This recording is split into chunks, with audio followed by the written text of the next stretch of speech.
La phase pratique de ce soir s'intéresse à appliquer un style à notre donnée et une étiquetage, autant pour moi, une étiquette appropriée ou un étiquetage adapté. Intéressons-nous d'abord à la donnée sur la limite de notre bassin. Donc, on a notre bassin qui est là. Ce que nous ferons pour mieux présenter la réalité, nous commencerons par enlever la couleur de fond et nous conserverons uniquement ici la couleur de contour avec une épaisseur raisonnable. Donc, pour faire cela, il y a différentes méthodes. Je vous montre d'abord une première méthode. Cette première méthode consiste d'abord à cliquer sur le plus là. Moi, je vais agrandir un peu cette zone. Donc, cette étape va consister d'abord à cliquer sur le rectangle. On voit bien le rectangle qui est là avec un fond violet. Vous cliquez simplement dessus. En cliquant sur le rectangle, vous avez directement accès à ce panneau. Et dans ce panneau, il y a différentes options de remplissage. Un détail très important. De façon générale, vous allez avoir peut-être un peu plus d'éléments ou moins d'éléments. Ça dépendra de la configuration de votre outil. Mais nous verrons si on a la possibilité. Je vous présenterai d'autres options qui ne sont pas disponibles ici que l'on peut intégrer. Ok, on va choisir un modèle dans lequel on n'a pas de couleur de fond, mais on n'a seulement qu'une couleur de contour avec une épaisseur importante. Donc, vous cliquez sur l'option Holo à ce niveau-là. Vous cliquez sur Holo. Donc, cette option vous permet d'enlever la couleur de fond et de conserver uniquement que le contour. Et ce contour, si on peut augmenter sa valeur à, par exemple, 2. Donc, au niveau des Outline Width, vous pouvez augmenter la valeur du contour. Si cela est fait, vous cliquez sur OK. Dans cette première étape, elle est OK. On peut bien voir ce bassin-là. Nous n'allons pas rentrer dans des calculs morphométriques avec les superficies des bassins, tout ça. On ne va pas arriver là-bas. Voilà, parce qu'on peut en faire une séance particulière avec les superficies des bassins, la longueur des cours d'eau et même d'autres cartographies liées à ces éléments-là. Mais on ne va pas arriver à cela puisque c'est un travail progressif. Donc, on commence d'abord par extraire le bassin, le mettre en style et nous verrons d'autres formats, au cours de d'autres formations, d'autres manipulations. Ok, si cela est fait par rapport au bassin versant, nous sommes bien partis. Intéressons-nous maintenant à notre réseau hydrographique. Donc, je vais cliquer sur le carré là pour activer le réseau hydrographique. On voit que le réseau, il est là. Comme ça, il est quand même difficile pour nous de l'interpréter parce qu'on a pratiquement un style unique pour toutes les données. Donc, il sera important pour nous de faire varier les cours d'eau selon leur importance. Ok, pour ce faire, nous commençons par faire un clic droit sur la donnée hydrologique. Donc, je vous ai dit que je présenterai une autre méthode pour la symbologie. Donc, clic droit sur hydrologie et je vais ici dans Properties. Properties juste en bas là. Properties, je clique dessus. On peut aussi accéder aux options de propriété en faisant double-clic sur la donnée, ce qui est une option. Voilà. On peut simplement double-cliquer sur la donnée pour accéder à notre propriété. Merci à M. Farouk qui m'aide vraiment à partager les contenus sur les médias sociaux. Merci à vous, M. Farouk. Ok, donc on revient avec ce panneau. Si nous allons nous intéresser au menu symbologie, on peut bien voir ici symbologie. Vous cliquez sur symbologie. Et par défaut, la symbologie est organisée par famille, par catégorie. On a ici features avec l'option single symbol. Ça, c'est pour les symboles uniques. On a categorize. Si on veut appliquer une catégorisation de notre donnée.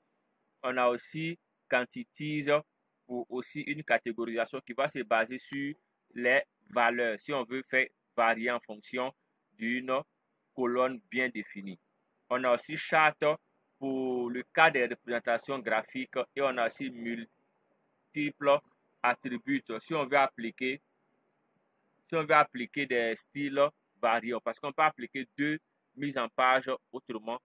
On peut appliquer deux symbologies sur une même donnée, mais on ne va pas y arriver puisque la donnée sur laquelle on travaille ne s'y prête pas à ça pour la session d'aujourd'hui. Donc, on va cliquer sur l'option Categorize ici, qui nous permettra de catégoriser. Avec cette option, on a Value Field. Value Field, c'est le champ. Quand je parle de champ, je fais référence à la colonne. Parce qu'en cartographie, on parle de colonnes. Autant on parle de champs pour rendre particulier la communication. OK. Donc, il faudrait choisir l'option gris code. Parce que c'est dans le champ gris code que nous avons les informations de catégorisation. Si cela est fait, vous cochez sur Add All Values. Parce que vous cliquez dessus, vous allez voir qu'il va appliquer une couleur différente à chacune des lignes ici. Donc, la première manipulation, c'est commencer par désactiver ou décocher cette case-là. Vous décochez cette case. Si cette case est décochée, la deuxième manipulation, c'est de pouvoir attribuer à chaque ici ligne une couleur particulière et une épaisseur particulière. Je le dis ainsi parce que nous sommes dans le contexte du réseau hydrographique. Nous devons obligatoirement varier dans du bleu. J'espère qu'on se suit. Puisque c'est du réseau hydrographique que nous parlons, la coloration doit essentiellement être dans une variante de bleu. Quand je parle de variante de bleu, je fais référence à la couleur bleue, mais avec différents niveaux. Parce qu'on peut avoir un bleu qui est moins foncé, qui est plus foncé, ainsi de suite. Donc, selon l'importance, on peut faire varier la couleur. OK. Je m'intéresse d'abord au niveau 1. Pour le niveau 1, je vais double-cliquer directement sur la ligne et j'ai la possibilité à partir de ce panneau de changer et la couleur à partir d'ici et de changer l'épaisseur. Comme c'est le niveau 1, moi je préférerais avoir cela en pointillé. Je vais prendre un modèle de pointillé là. Mais comme il est en gris, il faut changer la couleur. Je clique et je vais choisir ici par exemple on va prendre ce bleu-ci pour voir. Je fais OK. Le deuxième niveau, je fais la même chose. Je vais double-cliquer. Et bon, là, on va laisser en trait plein.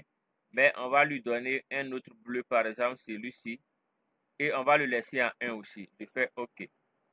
Le niveau 3, je vais double-cliquer. Ici, je change uniquement la couleur. La couleur, je vais lui donner, par exemple, ce bleu-ci. Je lui donne une épaisseur de 2. Je fais OK. On peut, une information importante, on peut conserver la même couleur. Donc, le même bleu. Mais on ne peut pas conserver les mêmes épaisseurs. Il faut tenir compte de cela. Je peux conserver la même couleur. Puisque c'est le réseau hydrographique, il peut rester en bleu pour tous les niveaux. Mais il ne peut pas rester à la même épaisseur pour tous les niveaux. Parce qu'on n'a pas les mêmes importances. OK, donc on passe au niveau 4. Je vais double-cliquer. Ici, on va lui donner, par exemple, cette couleur-ci. Et l'épaisseur va passer à 3. Donc, plus on augmente le chiffre, plus l'épaisseur devient important. C'est l'idée qu'il faudrait retenir. Je vais double-cliquer sur le 5. Je lui donne une coloration un bleu un peu plus foncé avec une épaisseur de 5. On va faire OK. Et nous allons faire appliquer pour voir le rendu final. Comment est-ce qu'il est présenté? OK. Donc, on a ce rendu-là. On peut commencer à voir le rendu que nous avons. Il est là. Lorsque je vais zoomer un peu plus, nous allons voir la distinction. Je vais zoomer un peu plus. On voit bien les niveaux 1 sont en pointillé. On peut bien voir les niveaux 1 sont en pointillé. Et les niveaux 2 sont en trait plein. Donc, si je prends l'outil d'identification, par exemple, et je clique sur ce segment-là, vous allez voir, il va me présenter les informations de ce segment-là. Ce segment, on a ici les informations, c'est un polyline. On a le code 1 ici. Si je clique sur le deuxième, vous allez voir qu'on a un code 2. Donc, c'est plus ou moins cet aspect qui nous permettra de mieux présenter notre donnée. Donc, je vais dézoomer. OK. Cela est une option. Une autre option, je l'ai notifiée. Vous pouvez appliquer la même couleur pour chacune de vos données. Moi, parfois, je préconise cela. Parfois, si vous avez une zone d'étude où le réseau il est particulier, parce qu'on a parfois un réseau qui est un peu plus dense. S'il y a tellement de couleurs, l'interprétation pourrait plus ou moins être compliquée. Parce que les bleus, on aura du mal à faire une nuance entre les bleus. Voilà, parce qu'il y a tellement de niveaux. Donc, vous pouvez appliquer une même couleur, mais vous ne pouvez pas appliquer une même épaisseur. Je réitère cela. OK, donc on a ce rendu-là.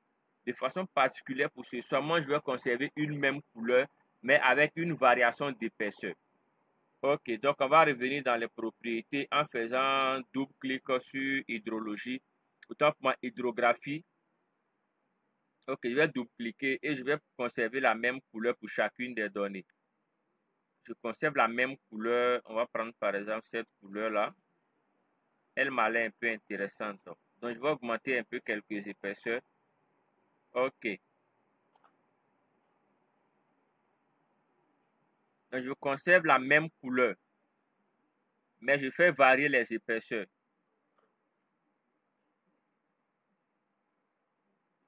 Ok. Donc, j'espère qu'on me suit à ce niveau-là. Nous sommes en train de faire ce qu'on appelle, autant pour moi, la symbologie. Donc, la symbologie est à ce niveau-là. Je fais OK.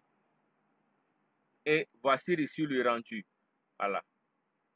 Il n'y a pas réellement des valeurs de, je dirais comme ça, des valeurs d'épaisseur fixes. Voilà. Vous pouvez appliquer des valeurs variées en fonction de la réalité sur laquelle vous travaillez. Donc, voici le rendu. À vous de voir ce qu'il est plus ou moins bien présenté ou pas. Vous allez adapter la réalité à la capacité visuelle parce qu'on doit pouvoir interpréter la carte à vue d'œil.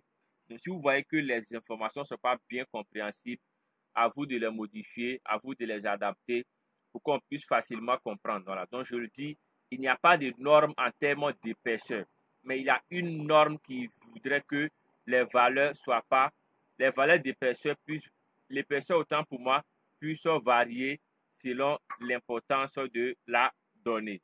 Donc, faites-y attention. OK.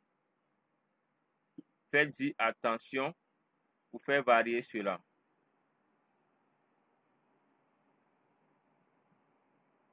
Ok, moi je modifie tout ça. On va conserver ce style-là. Donc, voici ici le cas de la symbologie qui nous a permis de changer la couleur des tracés linéaires, qu'il s'agisse des cours d'eau ou même de notre bassin de façon globale. Continuons toujours. On va modifier ici, il est mis hydrographie, il est mis gris code, on va modifier cela. Je vais cliquer une fois, ensuite deux fois et on va l'appeler par exemple ordre. Voilà, ou bien ordre d'écoulement. Ordre d'écoulement, je valide. Donc, on a ordre 1 jusqu'à ordre 5. Donc, voici les 5 niveaux d'écoulement par rapport à notre zone d'étude. Avant de passer à l'étape de l'étiquetage, est-ce qu'il y a une question? Parce que l'étiquetage, je vais vouloir faire une autre manipulation qui n'a pas été vue hier. C'est fait de façon express. Est-ce qu'il y a une question par rapport à la symbologie? Si oui, c'est le moment de la poser.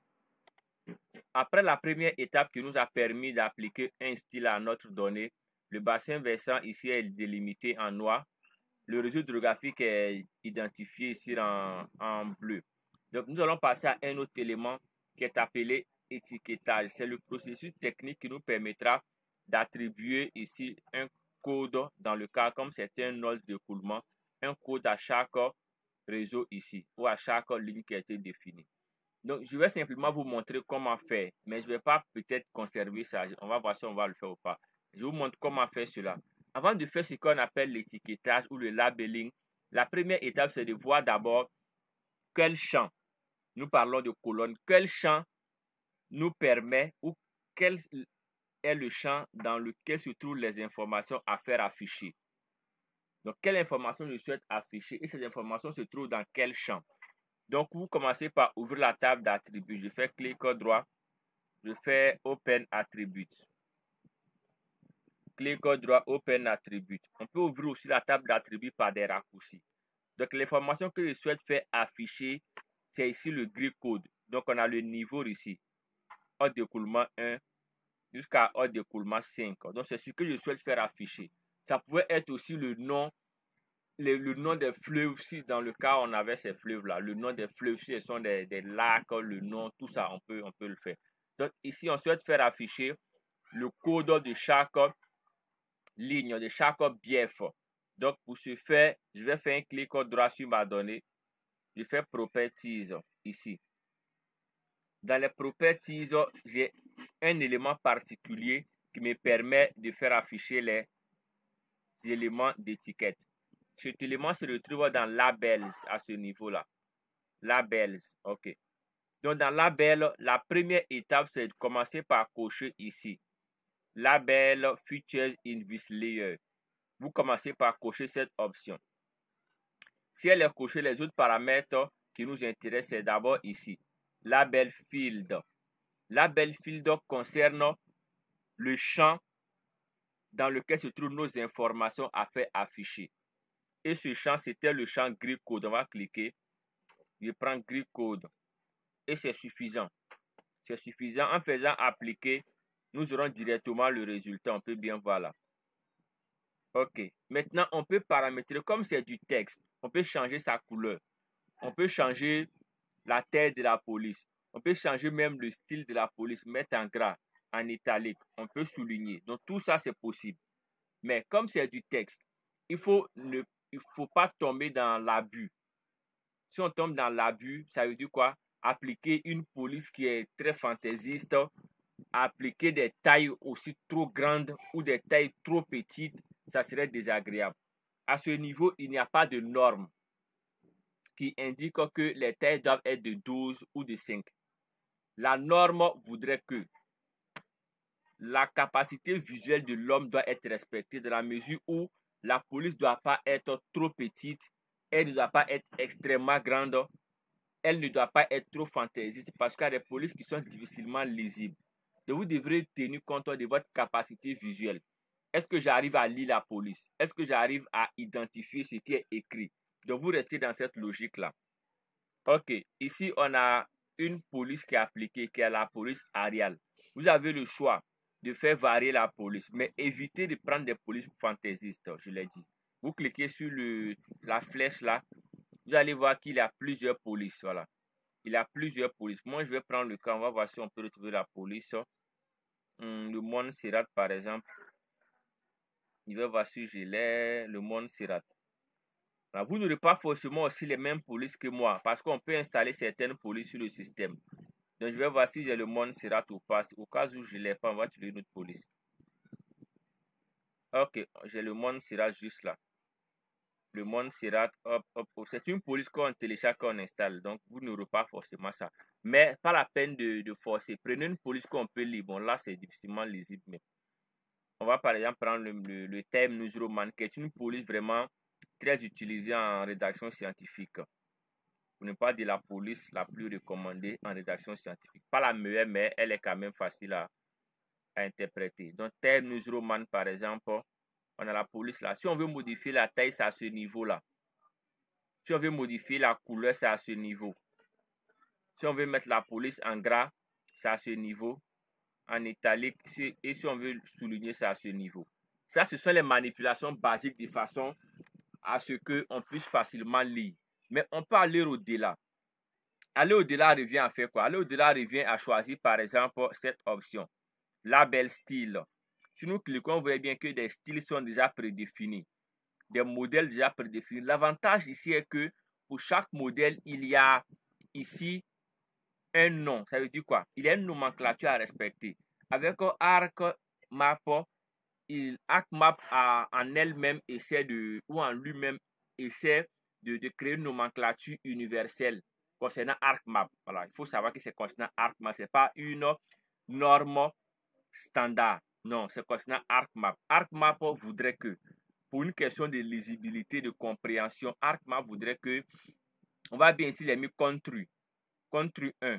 Vous voyez que la police qui l'a appliqué à contre 1. On a contre 2, la police qui l'a appliqué le style. Contre 3, la police qui l'a appliqué, on a ici Capitole. Donc, Arc 10 lui-même ou ArcMap de façon précise présente une variance, une nomenclature déjà définie. Pour le cas, ici, on a country, on a large city, on a town, on a streets pour le cas des routes. Donc, il nous présente déjà des modèles de police en fonction de l'information sur laquelle nous travaillons. Donc, à nous de voir si cela nous convient ou pas. Vous voyez bien qu'on a plusieurs modèles. Donc, ça, ce sont des éléments déjà prédéfinis par ArcMap. OK, on va cliquer sur OK. Donc, voici le cas de la symbologie et le cas de l'étiquetage. On ne va pas conserver parce que, bon, à mon niveau, ça ne semble pas aussi être trop expressif.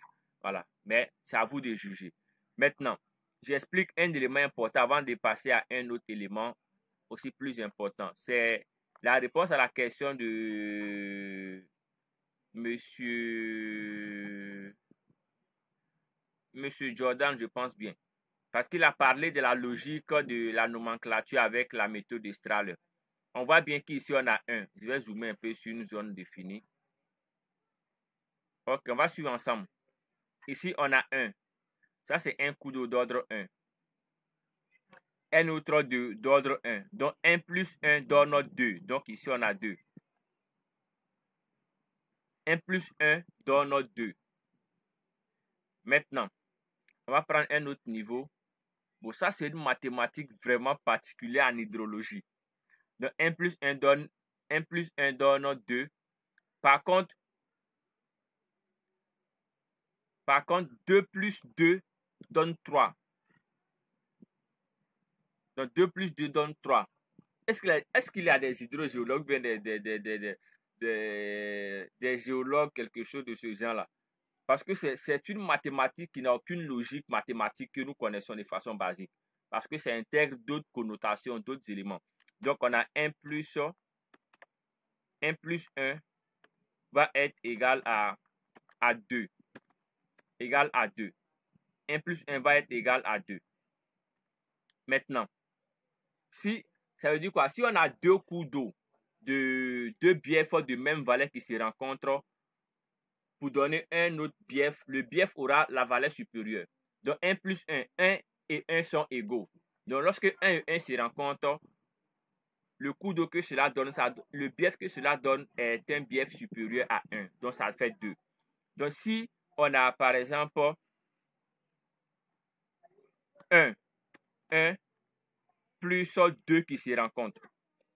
Si 1 plus 2 se rencontrent, le coup d'eau va conserver la valeur du plus grand. Le coup d'eau conserve la valeur du 2, puisque c'est 2 qui est le plus grand. Maintenant, sur 2 et 2 se rencontrent. 2 et 2 se rencontrent, on passe au niveau supérieur. Donc, on aura 3. Donc, c'est toute la mathématique qui est là. 1 plus 1 font 2. 1 plus 2 font 2. Maintenant, 2 plus 2 font 3. Entre nous, 3 plus 3 feront combien? 3 plus 3 feront 4 logiquement. Donc, c'est dans cette dimension que nous avançons. C'est cette mathématique-là. Je verrai aussi si c'est possible la documentation avec la méthode de Strahler. Peut-être si j'en ai de plus près. Parce que vraiment, les documents, voilà, c'est vraiment beaucoup de données. Il faut parfois fouiller et puis trouver la bonne documentation. Donc, c'est E2 plus E7 plus.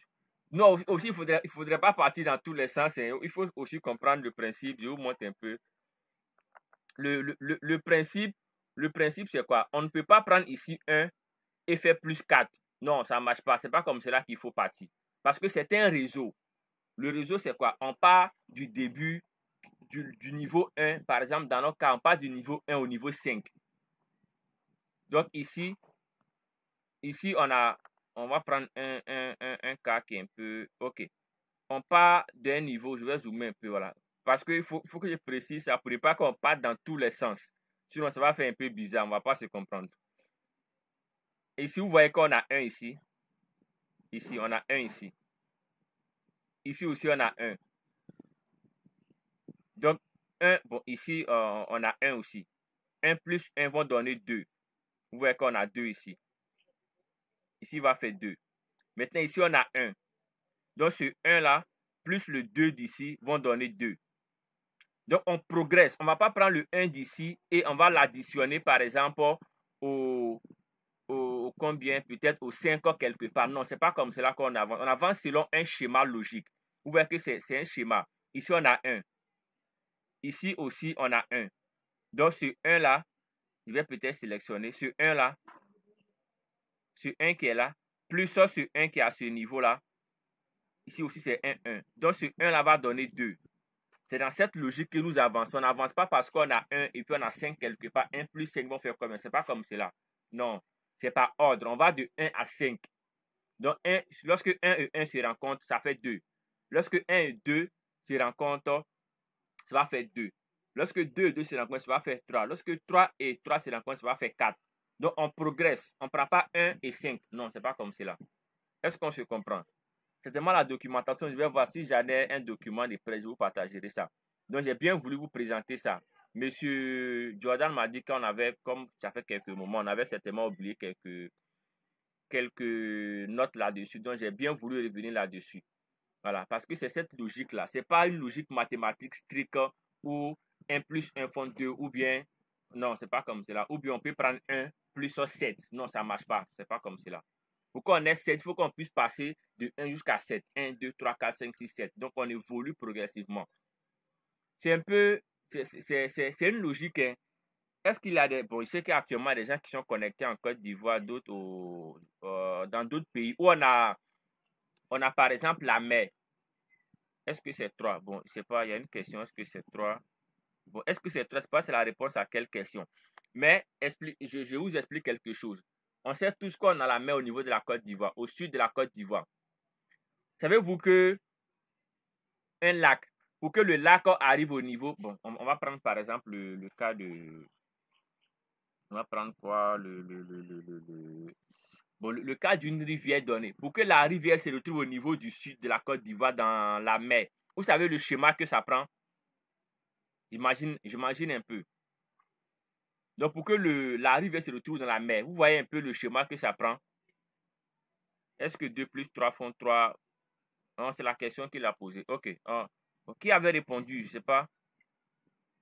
C'est une question ou c'est la réponse à une question? Je ne sais pas. Mais on va revenir. Les calculs, on va revenir. Donc, j'expliquais un cas selon lequel, pour que nous prenons le cas d'une rivière, pour que la rivière se retrouve dans l'océan ou au niveau de la mer, il y a un schéma logique. Ça ne saute pas les étapes, hein, vous savez ça, non? Donc, les éléments, on parle de confluent, d'affluent, tout ça. Le réseau, c'est pour ça qu'on parle des réseaux. Bon, permettez, c'est pour ça qu'on parle des réseaux. Les éléments se rejoignent progressivement avant de se rejeter dans le réseau le plus important. Le réseau le plus important ici, c'est le réseau de niveau 5. Pour qu'on on arrive au niveau 5, il faut forcément qu'on passe par le niveau 1, 2, 3, 4. Pour ne pas que ça soit trop, on va stopper ça ici. Je vous enverrai le document si j'en ai, parce que je ne sais pas trop si j'en ai de près. Mais vous allez comprendre un peu cette logique mathématique-là. C'est une mathématique particulière, vraiment, elle est très particulière. Maintenant, un autre élément que je souhaite ajouter, c'est ce qu'on appelle l'exutoire. L'exutoire, je pense qu'à ce niveau, on se comprend. L'exutoire. Bon, j'ai demandé, je n'ai pas encore un hydrogéologue ni un hydrologue. C'est compliqué. J'aime bien les formations, on a déjà des experts les experts de la notion pour qu'on puisse plus ou moins s'appuyer dans les explications. Peut-être lui, à son niveau, peut vous donner, selon son pays, un cas concret. Voilà, moi, je parle plus de la Côte d'Ivoire parce que j'en connais un peu plus par rapport à d'autres pays. Donc, si lui aussi est dans un autre pays, il peut prendre des exemples concrets. Donc, on va prendre le cas de l'exutoire. Exutoire, j'écris ça pour vous. Exutoire, c'est EXU, comme ça. Exutoire. Donc, l'exutoire, c'est plus ou moins, on va le matérialiser comme ça. C'est plus ou moins la porte du réseau. L'exutoire, c'est plus ou moins la porte du réseau. La porte, on sait, la porte, c'est, disons, le seuil entre le dehors et le dedans. Pour faire un peu trop terre à terre. Donc, l'exutoire nous permettra de connecter le bassin à un autre bassin. Donc, l'eau quitte d'un bassin à un autre bassin en passant par un point. C'est ce point-là qui est appelé l'exutoire. Si on comprend bien cette notion-là, je vais un peu zoomer la carte. Vous allez définir avec moi l'exutoire. Donc, l'exutoire, c'est la porte du réseau. Et lorsqu'on regarde ici, en tenant compte de ce réseau-là, où se situerait la porte? Je vais dézoomer un peu pour qu'on puisse mieux voir. Si on prend ce réseau, où se situerait la porte? Où se situerait la porte? Puisque la porte, c'est le seuil ou bien la limite entre le dehors et le dedans. Où se situerait l'exutoire de ce bassin-là ou de ce réseau? Bon, le micro est désactivé. Si quelqu'un souhaitait parler, si quelqu'un souhaite s'exprimer, il peut. Au niveau du 5, très bien. Au niveau du 5, c'est là-bas qu'on aura l'exutoire. Je vous montre un peu. Au niveau du 5, le 5, c'est à ce niveau qu'on a la sortie. Vous voyez bien. Vous allez voir que ça va faire plus ou moins le contact entre le bassin et le réseau hydrographique. Donc, c'est ici l'élément important à ce niveau-là, le 5. Donc, c'est toujours, il faut savoir ça, l'exutoire appartient toujours au cours d'eau d'ordre le plus élevé. L'exutoire appartient toujours au cours d'eau d'ordre le plus élevé. Si on a un cours d'eau qui a 3 niveaux, niveau 1, niveau 2, niveau 3, l'exutoire va appartenir toujours au cours d'eau le plus important. Le schéma, ça marche comment? Les cours d'eau d'ordre 1 vont se jeter dans les cours d'eau d'ordre 2. Donc, on va de façon échelonnée. Les niveaux 1 se déversent dans les niveaux 2. Les niveaux 2 dans les niveaux 3. Les niveaux 3 dans les niveaux 4 jusqu'au niveau 5. Donc, le niveau 5, c'est le principal. Donc, c'est à ce niveau-là qu'on aura les ramifications. Vous voyez, le 5 est là. Du 5, on tire ici, on a le 1 qui part là, le 1, le 2 qui part, le 1 au fur et à mesure. Donc, tout a tendance à se jeter dans le 5, qui est le plus important chez nous. Et lorsque tout se jette dans le 5 fait quoi? Le 5 conduit le réseau. C'est le 5 qui conduit le réseau. Ok, donc l'exutoire doit exister à partir d'ici. Je vous montre comment créer l'exutoire. Puisque l'exutoire, à la base, c'est quelque chose qu'on ne génère pas. On le crée. C'est un peu différent par rapport au réseau hydrographique en lui-même. Donc, l'exutoire, c'est un point qu'il faut créer. Donc, pour le créer, on va le faire. On va se limiter à ça pour ce soir-là. Je voulais aller un peu plus. Bon, on va voir si on peut. Parce que je suis un peu épuisé, mais on va voir. Donc, pour créer l'exutoire, puisque c'est une donnée ponctuelle, nous partons dans catalogue. Catalogue est accessible par différentes méthodes. On peut avoir catalogue directement ici. On peut l'avoir aussi ici, lorsqu'il est intégré. Donc, nous partons dans notre dossier de travail. Dans le dossier de travail, on va créer l'exutoire. Je fais un clic droit sur le dossier traitement. Clic droit. Je fais New. Et je vais faire ici Shape File. Je vais l'appeler exutoire. Exutoire. Comme c'est un point, je laisse point. Je cherche et j'applique le système de projection. Ici, on va appliquer un système global. Ici, WGS 1984. Je fais OK. Ensuite, je fais OK. Ma donnée ponctuelle est créée. Il va maintenant me falloir l'exprimer. Donc, pour ce faire, je sélectionne exutoire par clic droit et je fais Edit Features. Ensuite, je fais Start Editing. Start Editing me permettra de passer en mode édition. Et étant en mode édition, il faut que j'intègre le point. Pour intégrer le point, vous allez rechercher un autre outil qui est Create Features à ce niveau-là. Create Features. Et dans l'option Create Features, on peut l'avoir à un autre niveau. Vous voyez dans ces éléments-là, on a ici Create Features qui est là. Voilà. Lorsqu'on l'a, on va simplement cliquer sur la donnée qu'on souhaite éditer. C'est exutoire. Je sélectionne exutoire. En cliquant dessus, je peux mettre mon point là. Voilà. Bon, il me semble que les options de snapping sont aussi importantes parce qu'elles permettront de faire ici l'accrochage. Voilà. Donc, lorsque je viens, j'arrive là, il s'accroche automatiquement. Donc, je fais un clic gauche et l'exutoire est créé. Maintenant, je vais enregistrer la donnée. Je vais dans Editor, je fais Stop Editing et je fais 8 pour enregistrer la donnée. L'exutoire est créé, donc il faut maintenant la personnaliser. Donc, on va appliquer un style. Je clique sur le point qui matérialise l'exutoire. On va lui donner, par exemple, ce modèle-là, mais avec une couleur bleue. Comme on est dans une variante de bleu, on va lui donner ce bleu-là. Ok, on peut bien voir notre exutoire qui est là. Je vais dézoomer, dézoomer, dézoomer, dézoomer. Et on a notre réseau hydrographique qui est là. Maintenant, il serait intéressant d'appliquer le nom de exutoire. Ici, on voit, on peut mettre exutoire pour que ça soit plus ou moins compréhensible pour le lambda, pour le profane. Donc, pour ce faire, je vais aller dans la table d'attributs et je vais créer un nouveau champ. Donc, pour accéder à la table d'attributs, faites un clic droit sur exutoire. Open Attribute Table, ce qui permettra d'ouvrir la table d'attributs. Je vais créer un nouveau champ. Je clique sur Table Option. je fais add field. Je vais l'appeler par exemple, on va l'appeler label. Comme c'est du texte, donc je vais au niveau des types choisir texte. Longueur 50, c'est suffisant. Je fais OK.